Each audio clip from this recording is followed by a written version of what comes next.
On this channel, we talk about the Temecula Valley a ton. It's completely dedicated to what goes on here in the Temecula Valley, and I love talking about what Temecula looks like right now. But one of my all-time favorite things to talk about with clients and people here exploring the area is the actual history that comes with Temecula. So today we're gonna get back to our roots, find out exactly how Temecula came to be, see some of the growth over the years, and what has changed. Let's dive into a little history lesson today about Temecula.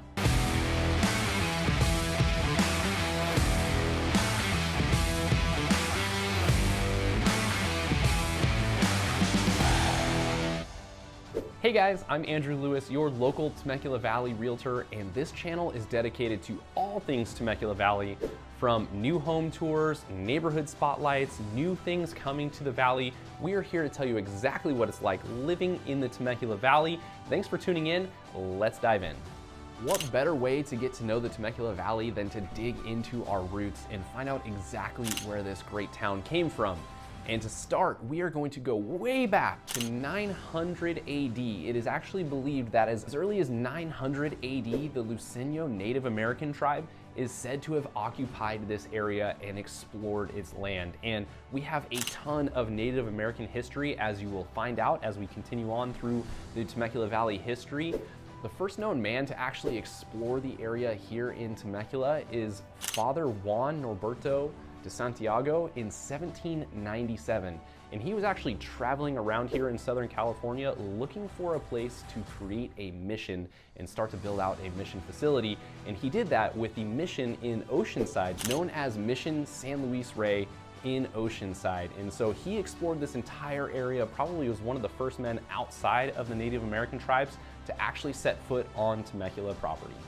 So now we'll move on to the 1800s to get a little bit more of a history on how Temecula was actually founded. So we saw how it was explored early on, and now we can talk about what actually began to form the city that we now know today as Temecula. So a little bit of a fact here is that a little less is actually known about the 1800s in the Temecula Valley, because some of the records from Temecula were actually destroyed in a 1906 earthquake in San Francisco, which destroyed a ton of official records. So we deal with limited information here, but we'll fill in the gaps with you as much as we can. In 1847, the Mexican War was actually happening, and here in Temecula Valley, we actually got a bit of that history, because actually one of the bloodiest massacres during the war period happened right here in Temecula, actually just right outside of what is now the Temecula Vail Lake Dam area. And so this was one of the sites of the bloodiest massacres of the Mexican War. A little lesser known fact about what actually happened to those people after their deaths is that they were actually moved to a different area, and that burial site still actually exists today right off of Temecula Parkway. And so there is actually a fenced off area that no one really knows what that is, but it is actually a Native American burial site from this massacre. So a little bit later in 1858, what really started the expansion of the area was the introduction of a Stagecoach line stop at the MaGee's store here in Temecula. And this basically was an important gateway that allowed access from all parts of California through the Temecula Valley, and that really started to allow people to come in and out of the area and really start to get to know Temecula and begin the growth of the city we now know. Just 1 year later, in April 1859, the first post office was opened here in Temecula, right there in the MaGee store, as well as people have begun to come in and out of the area. We saw a need for a post office. A fun fact here is that this is actually the second post office for the entire state of California. So people saw this as a need for a Southern California post office space, and Temecula was the ideal location because of the new traffic in and out of the area. So Temecula, throughout the entire history of California, is home to the second post office in the entire state. Continuing on in the 1800s, in 1882, the Pechanga Indian Reservation was granted 4,000 acres of land here in the valley by an executive order, and that land now hosts one of the largest casinos in the entire state of California. Also in that same year, a rail line was actually brought to Temecula, connecting it to National City, and that rail line operated for just a few years until the late 1880s when a flood actually washed away the entire rail line. Now in the late 1890s, several granite quarries were actually discovered here in the area, creating what is known as a kind of a Stone Age boom here in the area, and really brought a lot of business here to the Temecula Valley as well. And a fun part of this history is that actually a lot of the curbstones and fence posts can still be seen that were found here in the Temecula Valley, all throughout Temecula, throughout Riverside, and then all the way up to San Francisco. During this time in the 1800s, Temecula also began to be known for its farming and ranching here in the area, and it actually led to a bit of a boom that really started to develop the rest of the history of Temecula. And so it became known for its cattle ranching as well as its grain farming.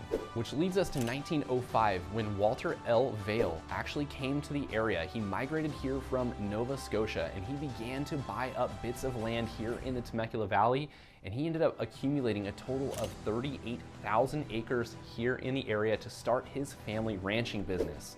Now he died actually just 1 year after acquiring the last bit of land, and his son actually came to take over the entire family business. In 1914, with the help of Walter's son and some other ranchers in the area, actually the first bank was opened here in the Temecula Valley, known as the First National Bank, which can actually still be found today on Old Town Front Street, all the way at the end of Old Town Temecula, and was at one point a Mexican restaurant and has recently changed ownership, and we're waiting to see what it's turned into.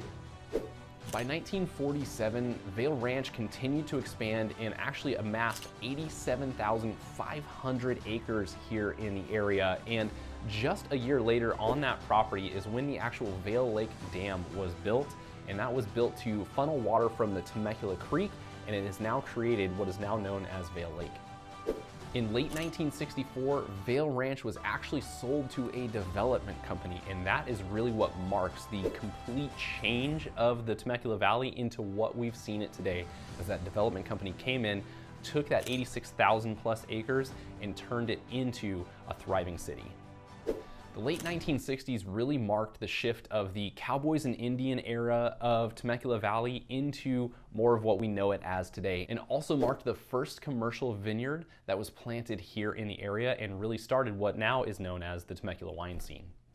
In the early 80s, the 15 freeway corridor was actually brought through the Temecula Valley and really started what we started to see as the real estate subdivisions, because the area was known for its great acreage, big wineries and vineyards, and huge horse properties, and it really started to get divided up as soon as the freeway was brought here through the area. In 1984, the area became an American viticultural area, and that's what brought a ton of the wineries here to the area, and now we are home to over 40 wineries here in Temecula. In December 1989, the citizens of the area actually voted to name the town Temecula, which is actually a loose translation for where the sun shines through the mist, and that is how the city became known as Temecula. The Temecula as we know it today is now home to over 110,000 people, which is a huge boom compared to what was here just 100 years ago. And actually, even if we look back to those early 80s, some of those historic photos, we can see that this area did not have the development that we actually see today. But now 110,000 or more people here in the area, home to 40 plus wineries. It is a great area for entertainment, full of history. And as we've talked about each of these little places, you can find stops all along town that explain this history. You've got Old Town Front Street, which is host to some amazing history. And Old Town Temecula is one of the hubs of that area, where you've got the bank, you've got MaGee's store, you've got all of the things that we've talked about here. First post office stop, all of that is in Old Town Temecula for you to explore. It still kind of has that old Western vibe to it as well, so make sure that you check that out when you come here to explore the Temecula Valley. So I hope that you enjoyed today's history lesson on Temecula, how it became known as what it is today. I'm passionate about sharing the history. I've got access to tons of photos of what this valley has looked like before it was developed, and love to share those with our clients as they come here to explore the area. So thanks so much for tuning in today. I hope you enjoyed today's content. If you did, hit that like button.